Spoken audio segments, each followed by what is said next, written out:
On this episode of Big Sky Now, the panel recaps Week 4, and we saw Montana beat Indiana State and Montana State not score any second halves, along with some other games discussion. We also dive into some NFL players making their mark that were previous Big Sky players. And next, we finally get to talk about conference play in the Big Sky. We touch on every single game, and I think you'll be excited to listen to the picks as we have some interesting conversation. I want to thank M&C Tire for sponsoring this video today. And let's not waste any time and get to it.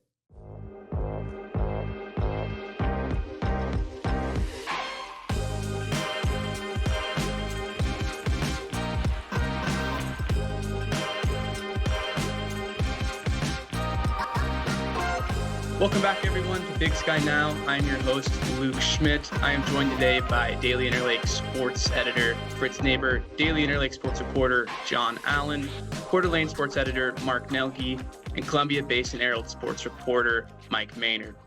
Before we jump into Week 4, just going to do what we've been doing. We've been doing a NFL recap of some Big Sky players. In the Saints-Seahawks game, we actually saw a lot of Big Sky players making their mark. Obviously, Eastern Washington legend Cooper Kupp played 2 catches for 31 yards. Weber State's Rashid Shaheed had 4 catches for 42 yards. And Montana State's Ty Okada had 9 tackles. So that was a great game to watch if you were a Big Sky fan.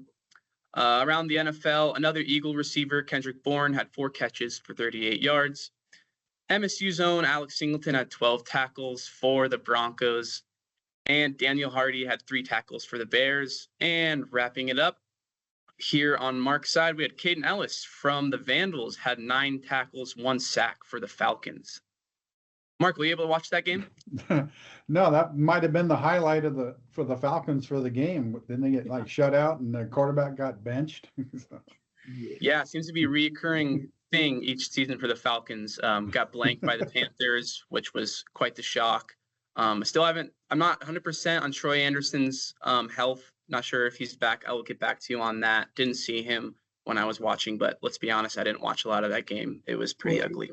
You probably should play him a quarterback like the Cats used to. Troy Anderson. If they can get him healthy.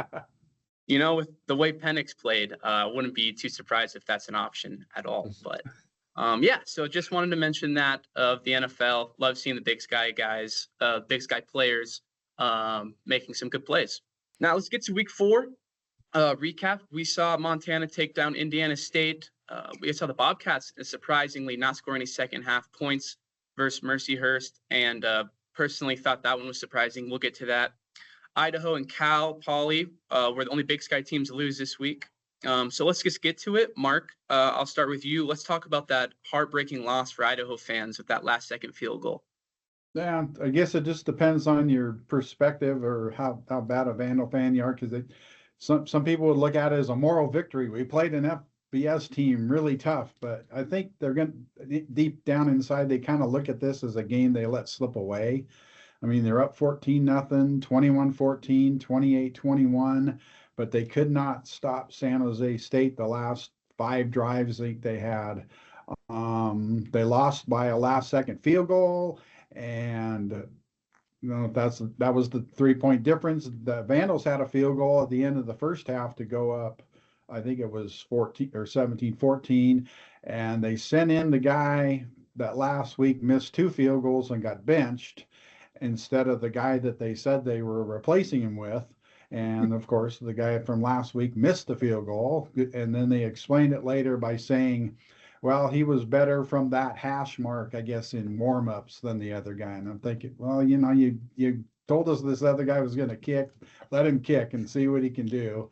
And then they said that might be the end of that kicker. So anyway, that coaching played a part in that. But I think overall, I mean, they did play him tough. It was a game they should have won, and like their coach said, everything's still in front of them. They're still got a chance to win the Big Sky, and all that good stuff starts this week, and we'll talk about that. That's semi-important game in Missoula this week. Yeah, like you said, could be definitely a promising way for fans to look at it. Idaho had no interceptions from Wood, their quarterback, and almost had 400 yards. So Idaho has had 2 games versus FBS teams, they've only lost by 3. So pretty promising start for the Vandals right before we go into the conference. On the other side of defeat, Mark, Idaho State scored 90 points in their win versus Lincoln. Unheard of. I don't know if they've scored that much points before. I was looking for it in the history books. I'm not sure if that's something you saw, but what did you take away from that one? I mean, that was just a butt kicking. I don't think you take much away from it at all. I think I saw it was the most points in school history. And so I think it was their first shutout since 2015. Other than that, you have to weigh in the quality of the opponent. And so yeah. Nope, definitely. They started, I think they shortened the quarters in the second half. Like you said, quality of opponent, it got to a point where they basically had to just get the game over with, but it was incredible to see that much points scored. Let's go over to you. Oh, go ahead. Like the high school running clock? Yeah. They went down to running. And do you have that in Montana? Over here, it's like if they get up 40, I think, and it's a running clock the rest of the way. Yeah, it's 35 here in Montana. Okay. Yeah, and that's when the game starts. 15 minutes feels like it's over already. So sometimes it's good to get those guys out of there, especially if it's really not fair, which it looked like it was Saturday, unfortunately, for Lincoln. John, you were at Washington Grizzlies Stadium on Saturday. What was your biggest takeaway from their win over Indiana State? It just a great game all around, I guess, for Bobby Hauck to kind of see what he's got down the depth chart. Get some guys in there. And he kind of made mention in the post-game press conference, some of those guys know why they're down that far on the depth chart, because they gave up a couple of big touchdown plays in the fourth quarter to Nick Osho. So I think I saw 9 different runners, 11 different receivers making a catch in the game. So definitely got a chance to go see some players. The fans were going crazy in the fourth quarter in a 63-20 game because Tommy Running Rabbit gets into the game and scores his first touchdown. So it was a great sight to see. But yeah, one that Montana is probably thankful that they have is kind of a tune-up game, and just to keep everyone healthy with a big matchup with Idaho coming this weekend. The biggest takeaway for me is just how well kind of the receivers are setting in, mixed with how well Kealy Ayat is kind of growing into the quarterback role. He's getting better week over week, and his ability to sight players while on the run is something that I'm just fascinated with, that I've seen a lot more this year. And he's kind of been able to settle down and make some throws when he's scrambling. Defensive side, it was nice to see Montana finally get some pressure. They only had 1 sack coming into this week in the 2 games.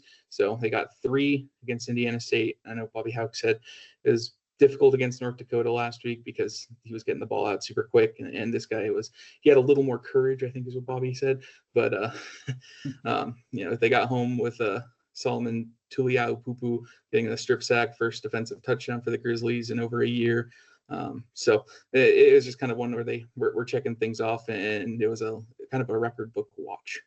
Yeah, and the Grizz had 2 Big Sky Player of the Weeks, co-offensive Player of the Week. Ayat had 300 yards, 3 touchdowns. He shared that with Northern Arizona's Ty Pennington, who also had 3 touchdowns in their win. And the Grizz also had Ty Morrison for special teams win the award, 7 for 7 on PATs, 45 average yards on punts, and had 8 kickoffs with 6 touchbacks. So the Grizz are looking good, but as we've said with their schedule in the past couple weeks, they're going to have quite the challenge with Idaho coming up. We will get to that. Fritz, I want to hear if you have anything on the Montana game, and more specifically Montana State, if you could talk about that. Well, I'll start with Montana State just because I don't think I've ever seen a game where each team had 6 possessions and that's it. The game's over. 17-0 at halftime. That's where it finished.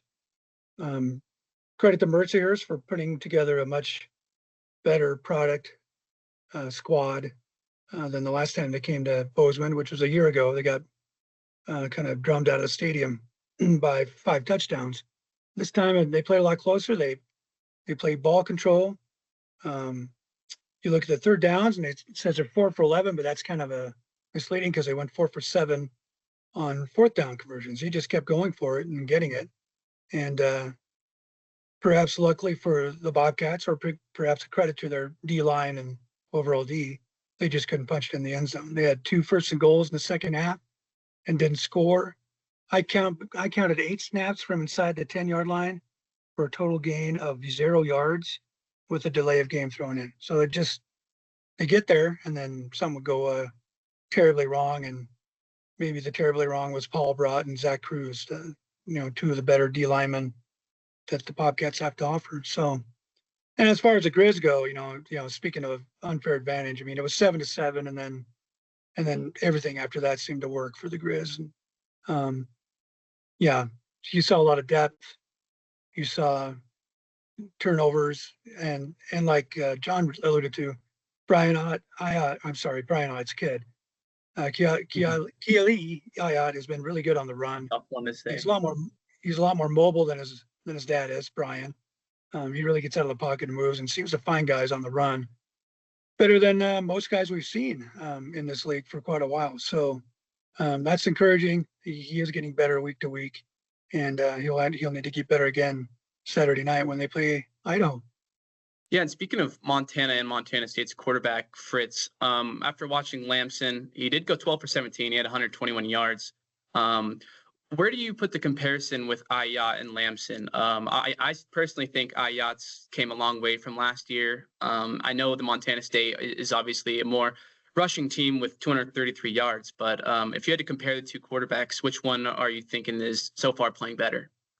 Well, I'd say maybe Ayat's a little bit ahead. He had 6 starts last season, and Lamson just threw a handful of passes at Stanford before he came up to Bozeman. So, as far as development, I think Ayat's probably ahead of the curve, and they're both very mobile, pretty fast.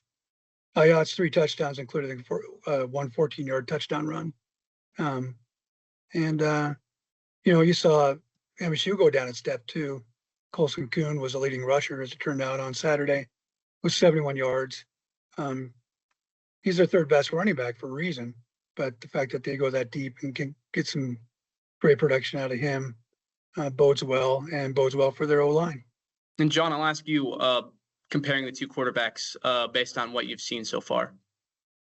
Yeah, I mean, I'd have to kind of agree with what Fritz was saying, that Ayat's maybe shown a little bit more early on in the season, but you also thinking opponents that they're playing, difficulty. Oh, looks like we may have lost John for a second. John froze up. Yeah, that's okay. We'll get him back here soon. Mike, I'll go to you. Eastern Washington got their first win of the season on Saturday versus Western Illinois. Nate Bell combined for 416 yards and had 5 total touchdowns. Is this the spark the Eagles needed right before conference play? I would 100% agree with that if they weren't playing Montana State this week. But nevertheless, I mean, what a way to get your first win. I certainly didn't expect that. I felt like it was going to be a much lower, more closer scoring game if they were going to win, just based off of what we've seen so far this season. But yeah, Nate Bell had quite a day. I think I did the math, he accounts for like 70% of their offensive production just alone on his back. So huge game for him. I think he shined a little more in the run game than he did in the pass game, even though he had more passing yards, I suppose. But 37% passing completion percentage is a little bit of a head scratcher for me. Makes me a little hesitant about how they might fare against Montana State. I think if he can be effective in the run game and then improve that completion percentage, maybe he gives the Bobcats a little bit of a run for their money. But yeah, what a way to get their first win. I'm sure it feels good in the locker room, and a win like that is going to be quite the spark to utilize going forward. Yeah, you hit the nail on the head, Mike. I definitely thought Bell was impressive, and then I went into the box score and saw 11 for 29, 2 interceptions. So they definitely used him just about every snap they could. So he had an impressive day, but his efficiency versus, not one of the Big Sky teams, like you said, we'll see how that fares against the Montana State defense, especially when they're on the road. Mark, I'll just let you finish up if you had any recap on any other games, or we can go ahead and talk in some conference week 5. Yeah, that's about all I got. I did watch a little bit of the Eastern game after the Idaho game, and that was, like Mike said, that was a lot of yardage and maybe not a lot of efficiency passing the ball, but that was kind of to see Eastern score that many points. Actually, I was kind of more interested in that game because the Western Illinois quarterback, Chris Irvin is from our neck of the woods. He Oh. graduated from Lake City High School, and then he in Coeur d'Alene, and then he went to Ventura College for a year or two, and now he ended up at Western Illinois. So that was kind of a cool homecoming game for him. I mean, I know they didn't win, but I'm sure that was kind of cool to be able to come back and play in front of family and friends, at Eastern Washington. No, I didn't know that, Mark. Thanks for sharing. That's definitely a great homecoming. I just wanted to wrap up a couple games we didn't mention, and then we will go on to some conference talk. Very excited to do that. Northern Colorado won in overtime versus Houston Christian. Matthias Price ran for 126 yards and a touchdown.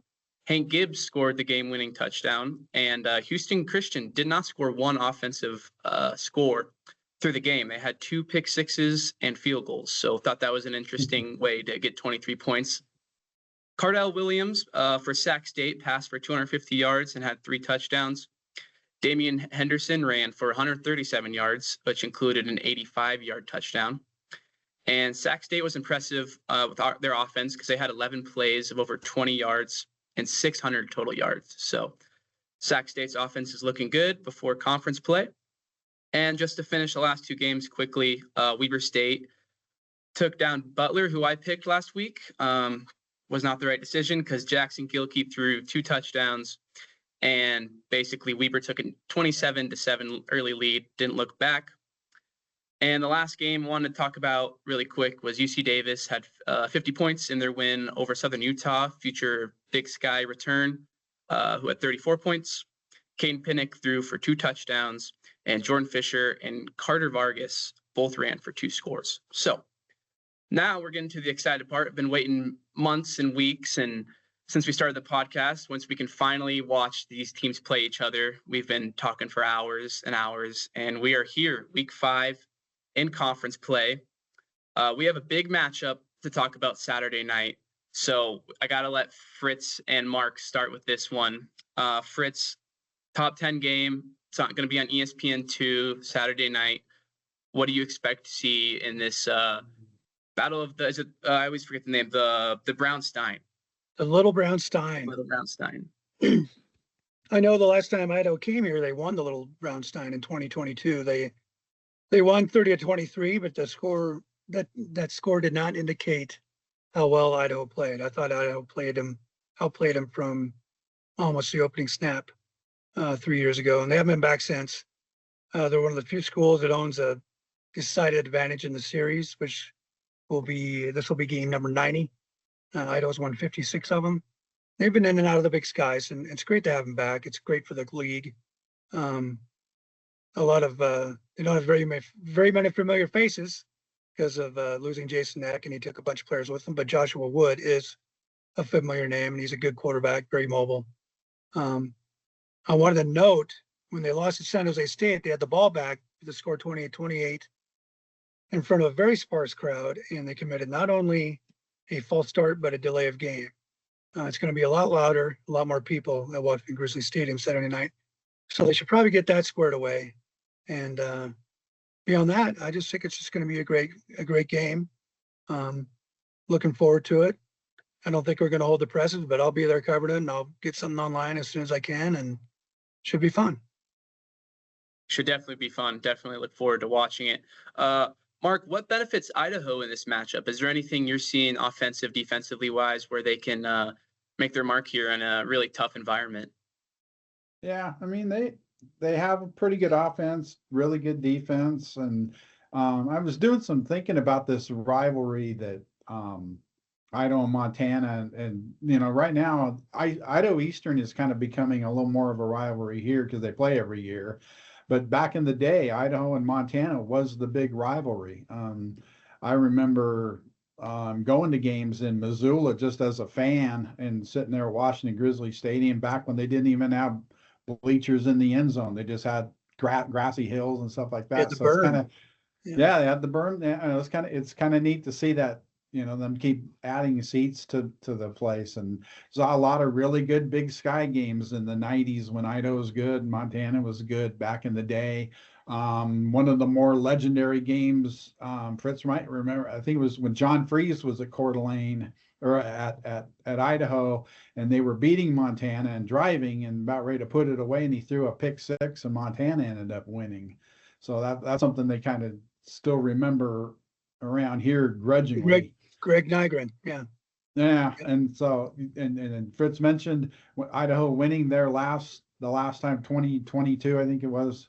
And then when they got back to Moscow, Jason Eck took the little brown stein to the corner club and celebrated with the people in the bar there. So that was pretty cool. That's kind of one of those things that Eck would do. And so it's been. And then I was at the game the next year when Montana built a big lead and held on and beat Idaho, and then there's a kid from Coeur d'Alene, Cale Edwards, gets the strip sack to save the game for the Grizz against a team that I don't know that they recruited him at all out of high school. So that was pretty, good for him. And then after the game, they pretty kind of try to carry Bobby Houck off the field, or at least they lifted him up on the field and stuff like that. So it kind of tells you how big it was for, how big that game is. So, and it's kind of too bad they don't play every year, but we're glad they're playing this year. Yeah, me too, Mark. It's definitely a historic series. I was at that 2022 game in Missoula, surrounded by a lot of upset Montana fans, because like we said before, Montana came out very flat. Idaho came out automatically throwing the ball down the field, put the Grizz in a tough position, and they came back technically, like we said. It was Idaho all day. John, I'd love to hear what you think Montana is able to do in this matchup, and maybe where they have some positives over the Vandals. I mean, I feel like it's a pretty good matchup on paper. Of course, we've got Idaho with a lot of changes over it. Both teams have had a lot of changeover from last season to this season, either through the coaching staff, through players. Montana, a whole new defense. Idaho loses Eck, and it feels like the mass exodus afterwards. So it's kind of I don't want to say the first real test for either team, because they've both been tested already by other opponents. But to open up conference play in a rivalry game with that, all those factors in play, I feel like it's just going to be a great matchup. And then for Montana, just being able to play it in Washington Grizzly just kind of gives them that little edge, in my opinion. Yeah, when we come to our picks, that's really what it came down to for me. And obviously, Washington Grizzly is a really tough place to play, especially at night. It's going to be rowdy. Idaho, like we said, had some problems last week at San Jose State. So be interested to see if they're a little bit more calm and collected, or if that end zone is going to get them really moving before the snap's gone. Mark, I'll go back to you. Let's go to the Northern Colorado is going to host Idaho State this week. Tell me what you think about this matchup. Well, I don't think Idaho State gets the 90 this week, so I think we can count on that. So other than that, I mean, there's not much to say. I think the big thing actually for Idaho State is they got their starting quarterback back, Jordan Cook, who was injured. I think it was a week 2 and didn't play in their third game. Came in relief of Davis Harsin, who's the son of former Boise State coach Brian Harsin. And so he got a little work in there, and I don't know who's going to start this week, but I mean, it's good, obviously good to have your starting quarterback back. So we'll see what happens against the Northern Colorado team that's lost their starting quarterback for the year. Yep, unfortunately, Costelli is out rest of the season. I think this will be interesting, especially if it was if it was in Pocatello, I would probably give the upper hand. But since it's going to be in Greeley, I think Northern Colorado has looked better than they have the last couple seasons. So I think this one will actually be a pretty good game. Mike, let's jump over to you. Eagles, like we said, got their first win. And immediately right after, they're all excited. And I saw a bunch of celebration videos online. They have to travel to Bozeman to take on the Cats. Can you make any arguments why, maybe this game could be closer than some think, or do you think this one, is already set in stone? I can never say never in football. I think, if they really put together a strong run scheme and execute it well, and if Nate Bell can up those completion percentages, I have no doubts that they could hang with them a little bit, but I'm not very convinced at all that the Eagles could upset upset the Bobcats this week. I think they had a great first win, and I think this week will be great to kind of continue working on the things on their strengths and improving fine-tuning some of those weaknesses as they kind of go into play Portland State the next week. But yeah, I think it's going to be a tough week. Yeah, no, I think they have a tall task at hand. Montana State last week did not score in the second half. We'll see if they are going to continue that trend. We'll see if maybe they're in a slump or if they're going to come out ready for the Eagles. Like we said, you never can say never, especially in the Big Sky. So that matchup should be interesting, especially to see how Montana State comes out. John, I know how you feel about Northern Arizona. Talk to me about that matchup with Portland State. It's kind of a similar scenario here with Montana State and their game. Do you think this one's set in stone, or can this one be closer potentially? Yeah, kind of like what Mike was just saying. You don't ever want to say set in stone in sports because things do happen, and upsets do occur. But Portland State has not looked good at all this season. I think I've looked at it, and they have 23 points through 4 games combined. That's not going to cut it at all against the Northern Arizona team, who offensively has looked very good. Like you mentioned earlier, Ty Pennington, co-player of the week this week. I definitely have been high on Northern Arizona from the preseason this year. I do think that the one thing that could go in Portland State's favor here is maybe just the trap game aspect. Northern Arizona's got Montana State in Flagstaff the following week. So are they going to overlook Portland State and maybe come out with a slow start, let the Vikings stay in it, and you never know what happens from that point on. So, but if you're looking at it on paper, NAU should have no problems this week. Yeah, John, and you picked Pennington to be your offensive player of the year in the Big Sky. Is there any players that are raising some eyebrows? Maybe Gilman for Montana that are looking impressive, and Pennington, might have to continue a stellar play all season. I mean, Pennington definitely is going to have to keep it up. You're going to have some tough games coming forward. Eli Gilman has been just outstanding to start the season for Montana. Multiple games where he's averaging nearly 10 yards per carry, and he's breaking off big runs. Indiana State coach Kurt Mallory was talking about him after their game this last weekend, and he said he's a darn good player, and any school in the country would want him. So he's got that explosive ability, and he's definitely made his mark early on, showing kind of like what he brought in his freshman year to be a Jerry Rice Award. And Fritz, I kind of want to stem that question off to you. Do you know why Gilman, has he ever received any transfer offers or NIL deals? Do you know anything of that? Because his caliber of play, like John said, could be at any level. Or do you know if he just loves Missoula? I just wanted to see maybe if you knew anything about that. Well, his mom is I think she's a state senator from Minnesota, and she's at almost every home game. And he's here with his younger brother, and I just think they really like it here. He seemed like an obvious candidate for the portal after last season, and but I think he's here for the long haul. And when you talk about the difference this year, he's always been explosive, but this year he's getting in between the tackles and absorbing contact and making the second or third guy bring him down, which wasn't necessarily the case the first 2 years. He just got by being really explosive, and obviously that was good enough to get 1,000 yards a year. He's added that element. He's a little stronger and more physical than he was before. So I think he's a candidate. I also like that UC Davis quarterback. I know last week they had 2 100-yard rushers for the first time since 2012. But that quarterback of theirs really made things go. He really, with his legs and his arm, just opened things up. They don't seem to ever run out of quarterbacks down there in Davis. So I think that's another candidate for player of the year in the league. Yeah, and speaking of Davis, we'll go to our last game here. They're going to face off Weber State coming off the win. John, I'll jump back to you. Do you believe Weber has the momentum against their win over Butler to possibly upset UC Davis? I mean, yeah, they definitely have to feel confident now. They've got 2 straight wins. They took down McNeese State the week before, or I guess just McNeese now. Nowadays, I always keep adding the state, but you never know. They keep liking to change the names down the southern schools. But they've definitely got to feel confident. One of the things that I'd be worried about with them is just how Gilkey's played this season. He picked up 2 touchdowns this last week, but he's got 9 interceptions on the year.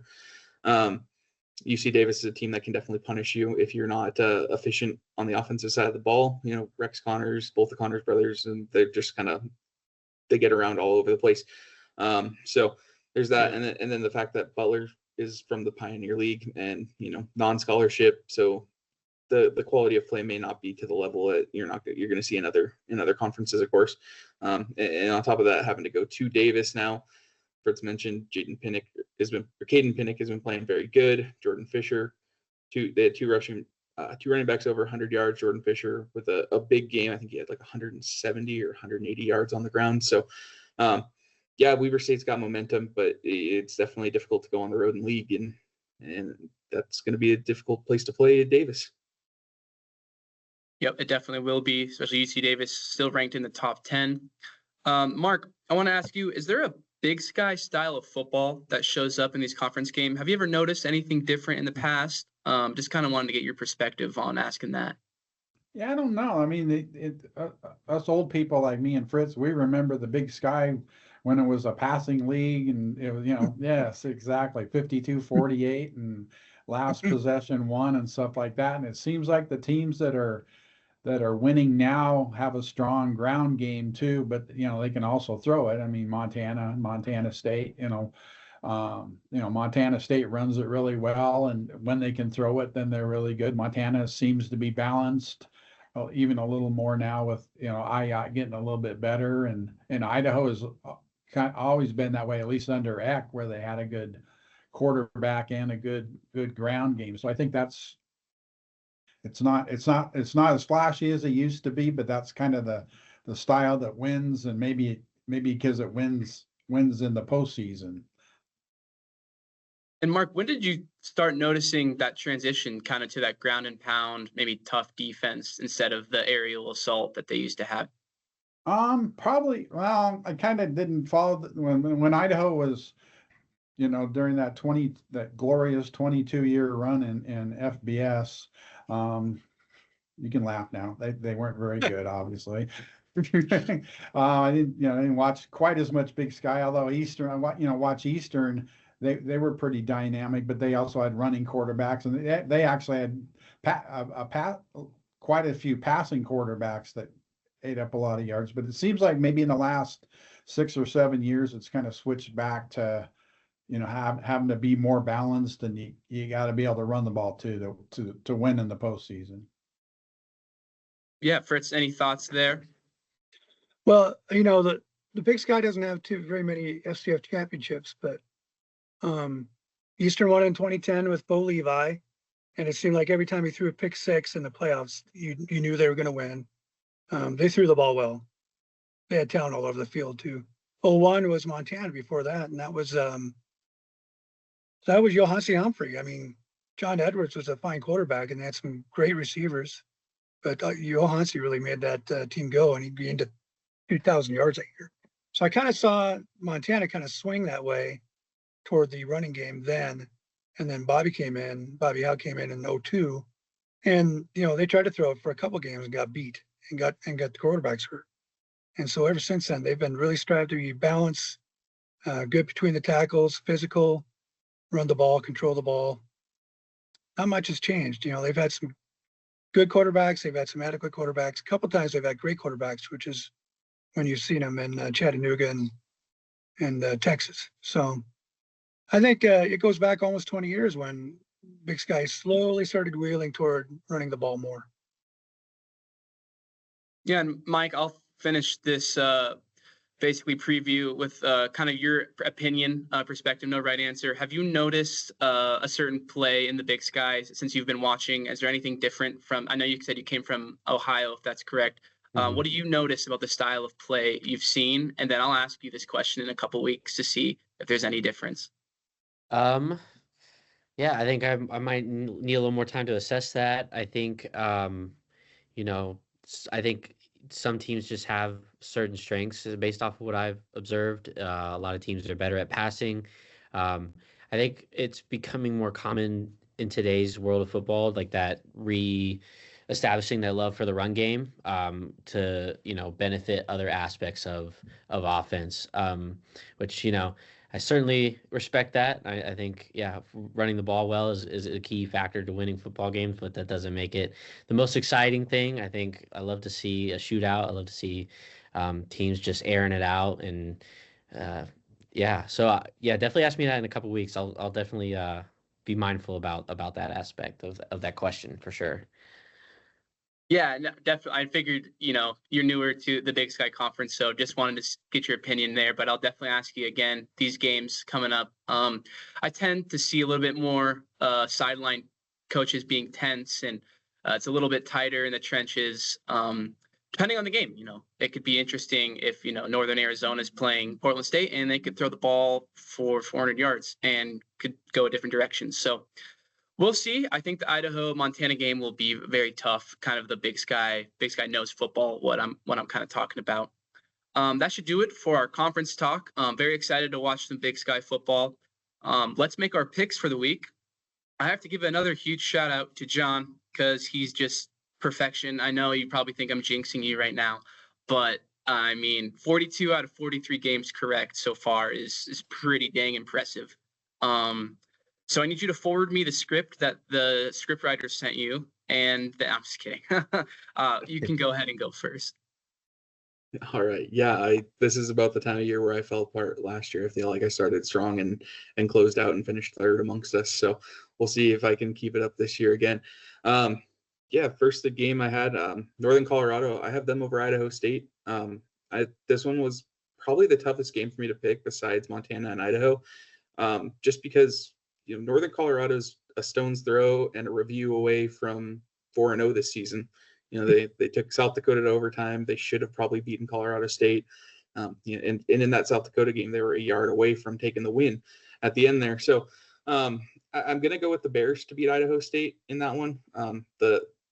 The idea of Idaho State getting their quarterback back was made it very interesting for me, but I still think just Northern Colorado's kind of been a different team this year than we've seen in the past. So I'm going to go with them. I got Montana State to get by Eastern despite the offensive struggles in the second half. And that defense is just going to shut down Eastern, in my opinion, and that will probably be a fairly easy win for the Bobcats. Got Northern Arizona not getting trapped by Portland State. Sacramento State getting by Cal Poly. UC Davis taking care of Weber State. And then I'm going to go with Montana at home just because I'm not going to bet against the Grizz at Washington Grizzly. Smart man right there. I'm going to be with you on that pick. But let's get to Fritz. Also have to give Fritz a shout out. He was perfect last week as well. Fritz, you are at 39 out of 43. So just a couple of games back from John. Go ahead. Well, maybe I should pick my Bengals and try to make up a game, huh? I know Harsin had 13 throws last week for Idaho State at quarterback, and 6 of them for TDs. And apparently he's their second best quarterback. So with their starter back, I'm going to pick Idaho State to win in Northern Colorado. The other road team I'll pick is Northern Arizona over Portland State, and then I'll stick with the home teams. Montana State over Eastern, Sacramento State over Cal Poly, Davis over Weber State, and I'll take the Grizz over Idaho Saturday night. And Mark, you are at 38 out of 43, so just right behind Fritz as well. Let's hear what you got this week. All righty, I'm going to go against the flow on some of these picks. So either next week I'm going to be picking first or last. So we shall see. I got some upsets here. I'll even try to justify them, but maybe it might be more wishful thinking. But we'll start out with I'm going to take Fritz's Idaho State Bengals also with their starting quarterback back to go into Northern Colorado and beat John's Bears. I got Eastern Washington with the upset of the year. They're going to go to Bozeman. Wow. I don't know how they're going to do it. I don't know how they're going to do it. Mike probably is going, you're crazy, and I'm probably crazy. I love that. I think if they get Jared Taylor back, I don't know. I think they got the offense to maybe score on Montana State's defense, and Montana State's offense hasn't been that impressive, and so maybe maybe they win a low scoring shootout if that's possible, but we'll see. Love that, Mark. Love that. Yeah. Right on. So we'll see. I'm not putting any coinage on it, but I'll do it on here. Okay, next one will be Northern Arizona winning at Portland State Hillsboro team. Sac State over Cal Poly, UC Davis over Weber, and just for fun, I'm going to take Idaho to somehow find a way to go back to Washington Grizzly and bring home the Stein like they did in 2022. I'm not sure how they do it, but I think they have a good enough team. I know funny things happen, especially later at night in Washington Grizzly. Sometimes PIs that are usually called are not called, and You've seen that. and I guess that's part of the home field advantage. But I think if Idaho can. And I realize they had their errors in front of that raucous crowd in San Jose. I think maybe more of the heat got to them. That's why they had those late game penalties. I don't know. But I'm going to take Idaho just to see, just so we have something to debate next week. But I got the Vandals winning on ESPN2. Going against the grain, Mark. Absolutely love it. Love those picks. Let's go to Mike. Mike, we're both tied for last, 35 out of 43. Go ahead and give me your picks of the week.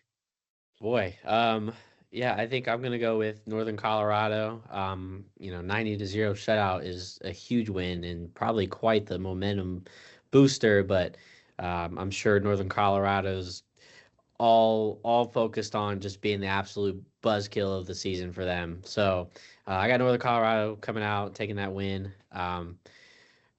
Dang, Mark, you got me wanting to switch up my pick here, but I'm gonna stick with Montana State. But I do second the fact that if Eastern Washington goes in there and wins, that's definitely the upset of the season right there, and I will crown you virtually myself next week.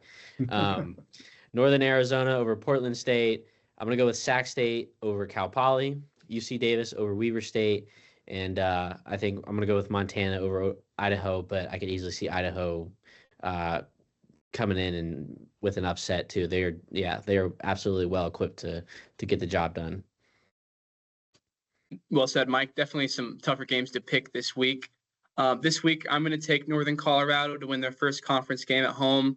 Like John said, they could easily be 4-0, couple plays, maybe one review. Shoulda, coulda, woulda, but I do think that this is a different Northern Colorado team than we've seen in the past, and I like their chances at home. I'm going to take the Cats over the Eagles. Hopefully I'm wrong there, because I would love to get that discussion next week for this podcast, to be honest. But I have to get my picks back, so I got to take the higher percentage here. I think Northern Arizona will take care of Portland State, so I'll go with the Lumberjacks. I do like Sac State over Cal Poly, especially how their offense played last week.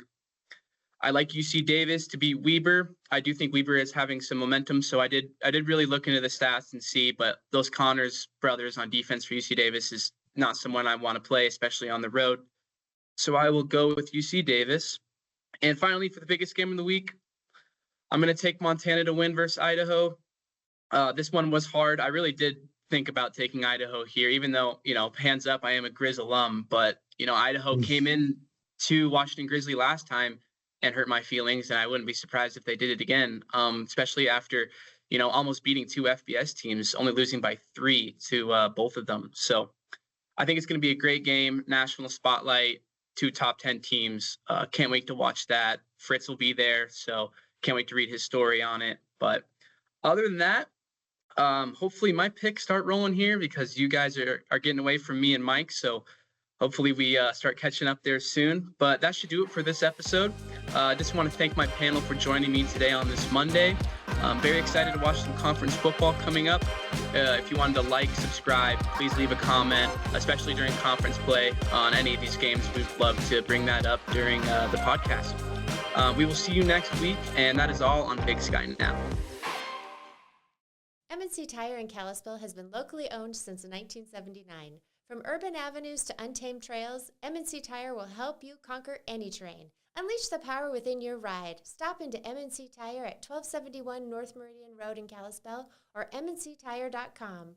M&C Tire, wherever you go, we've got you covered.